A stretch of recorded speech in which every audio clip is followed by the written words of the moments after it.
है एवरीवन, स्वागत करता हूँ मेरे चैनल में। और आज हम देखने वाले हैं कुछ नए कीवर्ड्स और हम कंटिन्यू करते हैं मैं हमारा ट्यूटोरियल नंबर 3। उसमें हम देखेंगे और शुरुआत करेंगे कुछ नए कीवर्ड के साथ वो जो हमारे CMD में क्वेरी फायर करने के लिए यूज़ में आते हैं। सो पहले तो हमें MySQL का कनेक्शन को कैसे देते हैं वो आना पड़ता है, और फिर हम क्रिएट कीवर्ड, यूज़ कीवर्ड और शो कीवर्ड का यूज़ करेंगे और हम देखेंगे। सो हम फटाफट से थियरी को ख़त्म कर देते हैं। पहले हम क्रिएट कीवर्ड बेसिकली कुछ भी चीज़ अगर आप देखें तो क्रिएट करने के लिए क्रिएट कीवर्ड का यूज़ होता है। सो इसमें भी डेटाबेस को क्रिएट करने के लिए हम क्रिएट कीवर्ड का यूज़ करते हैं, और डेटाबेस के अंदर टेबल का नाम देने के लिए और टेबल क्रिएट करने के लिए हम क्रिएट का यूज़ करते हैं।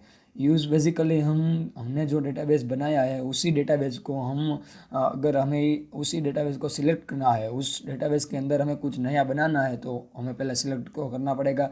सो इसीलिए हम यूज़ कीवर्ड का यूज़ करते हैं। शो कीवर्ड तो आपको पता ही चल गया हो, शो कीवर्ड की मदद से हम डेटाबेस को शो कर सकते हैं। और अगर आप ध्यान दें तो इसमें डिस्क उस कीवर्ड की मदद से, उसका मतलब होता है डिस्क्राइब। डिस्क्राइब की मदद से हम टॉप टेबल की वैल्यू शो कर सकते हैं। सो बेसिकली यह थी थियरी, और अब हम चलते हैं प्रैक्टिकल की तरफ। तो पहले हम CMD शुरू कर देते हैं, और हमें पहले हमारा सर्वर स्टार्ट करना पड़ता है, और मैंने ऑलरेडी स्टार्ट किया हुआ है ये। सो अगर आपको पता होगा तो हमारा सेम सर्वर्स हमारे लोकल ड्राइव में सेव हुआ, इंस्टॉल हुआ होगा C ड्राइव में। सो हम पहले हमारी C ड्राइव को पाथ दे देते हैं, और उसमें हम हमारी डायरेक्टरी चेंज करके हम जैम्प में चले जाते हैं। जैम्प को पाथ दे के और जैम्प के फोल्डर में कई सारे फोल्डर होते हैं, और उसमें एक MySQL नाम का फोल्डर होता है जिसमें हमारा सारा डेटाबेस का हैंडल होता है। सो हम पहले वही पाथ सेट करेंगे, और MySQL के अंदर हम बीन में, और इस बीन में जाने के बाद फाइनली हमें लिखना पड़ता है कनेक्शन देने के लिए। कनेक्शन यहाँ शुरू होता है। सो कनेक्शन देने के लिए MySQL -u का मीनिंग है यूज़र नेम, कि हमें कुछ यूज़र नेम को देना पड़ेगा। सो यूज़र नेम है बाइट, अगर आपने जैम्प इंस्टॉल किया होगा तो user name by default root ही होगा। सो हम रूट, फिर पासवर्ड। पासवर्ड हमारे लोकल होस्ट पे कोई भी पासवर्ड सेट नहीं होता, सो पासवर्ड एम्प्टी रखेंगे। और हमारा होस्ट लोकल होस्ट होगा, क्योंकि हमने लोकल होस्ट इंस्टॉल किया हुआ है, सो उसका नाम लोकल होस्ट ही है। और हम एंटर दे देंगे, और अगर आपसे पासवर्ड पूछे तो बिना झिझक के आप एंटर की क्लिक कर सकते हैं। और सॉरी, इधर कुछ गलती हुई है।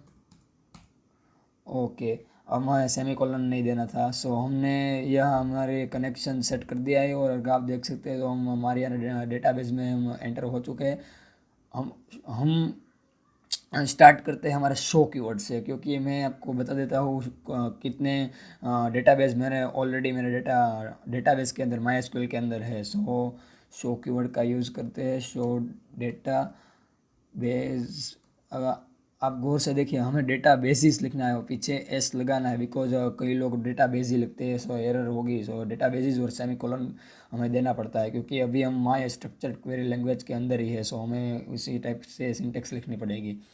सो शो डेटाबेस की है तो इतने डेटाबेस हमने बनाए हुए हैं, हमारा ऑलरेडी एग्जिस्ट है। अगर आपने पहले का वीडियो देखा होगा तो उसमें हमने कंपनी नाम का डेटाबेस GUI थ्रू बनाया था।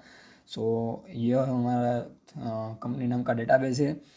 सो अब हम यूज़ करते हैं क्रिएट डेटाबेस, और नया डेटाबेस बनाते हैं। सो हम लिखेंगे क्रिएट डेटाबेस, और डेटाबेस का जो भी नाम आपको देना है वो नाम आप दे सकते हैं। सो इसमें हम कोई भी नाम दे सकते हैं, जैसे कि हम फैकल्टी नाम देते हैं। फैकल्टी डेटाबेस का नाम है, फैकल्टी, और सेमीकोलन दे के हम एंटर कर देते हैं। सो आपको पता क्वेरी फायर हो गई है और 1 रो इफेक्टेड आ गया है। सो अब हमें शो करेंगे डेटाबेस। सो शो होगा शो डेटाबेसिस, और ये हमारा फैकल्टी नाम का डेटाबेस आ चुका है। अभी यूज़ कीवर्ड का यूज़ करते हैं। सो यूज़ कीवर्ड बेसिकली हमें डेटाबेस को सिलेक्ट करना पड़ेगा, तो हम फैकल्टी को यूज़ करेंगे और उसको उसके अंदर ही हम सारी प्रोसेस करेंगे।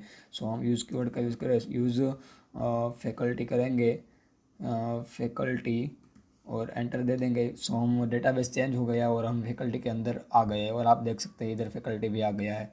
सो इसी तरह से हम यूज़ कीवर्ड का यूज़ कर सकते हैं। अगर आपको डेटाबेस के अंदर क्रिएट टेबल करना है, सो हम एक टेबल क्रिएट करेंगे और table is must be necessary to in this database, because database के अंदर टेबल तो होना ही चाहिए, बाकी टेबल तो बाकी कोई मतलब ही नहीं रहता डेटाबेस का। सो हम टेबल क्रिएट करते हैं, टेबल, और टेबल का नाम हम कुछ भी दे सकते हैं, जैसे कि यूज़र देते हैं टेबल का नाम, और उसके अंदर हमें सारा कॉलम डालने पड़ेंगे। जो जितने भी कॉलम हमें बनाने हैं उतने कॉलम हम बना सकते हैं। अगर आपने पिछला वीडियो देखा तो हमने GUI में बनाए थे 2 कॉलम, आईडी और पासवर्ड, इसमें भी हम यही बनाते हैं। सो आईडी लिखेंगे वो पहला कॉलम, और उसका टाइप लिखेंगे डेटा टाइप इंटीजर, और उसकी लेंथ लिखेंगे, लेंथ कितनी होगी तो 20। लेंथ मीन्स हम 20 रो इफेक्टेड कर सकते हैं, 20 रो यूज़ कर सकते हैं। और उसके बाद हम लिखेंगे नेम सिंपल से, और उसका टाइप हम कैरेक्टर लिखेंगे, और उसकी लेंथ भी हम लिखेंगे 20, और हम सिंपल तरीके से एंटर दे देंगे। और आपने देखा होगा तो क्वेरी ओके आ गया है। और अभी हम टेबल को डिस्क्राइब करते हैं, टेबल के अंदर कौन सा हमने कितने कॉलम बनाए हैं वही हम देखना चाहते हैं, तो हम बेसिकली यूज़ कर सकते हैं डेस्क। टेबल का नाम क्या है हमारा, तो कि यूज़र। सो हम यूज़र लिखेंगे और एंटर दे देंगे। सो बेसिकली हमारी सारे वो वैल्यू, सारे वो कॉलम दिखा देगा जो हमारे टेबल के अंदर है।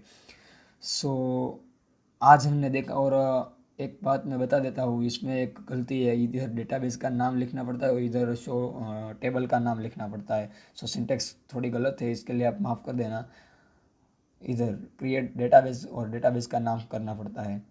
सो आज आपने देखा 3 कीवर्ड, यूज़, शो और क्रिएट और डिस्क्राइब। सो बेसिकली इसी कीवर्ड से हम स्टार्ट करते हैं और आगे एडवांस लेवल तक जाते हैं। और यूज़ बेसिक कीवर्ड का तो बेसिक कीवर्ड की मदद से ही हम हमारे परफॉर्मेंस में कई बदलाव ला सकते हैं। सो अगर आपको ये वीडियो पसंद आई है तो लाइक कीजिए, शेयर कीजिए, और नेक्स्ट वीडियो में हम दूसरे कीवर्ड्स देखेंगे। और थैंक्स फॉर वॉचिंग।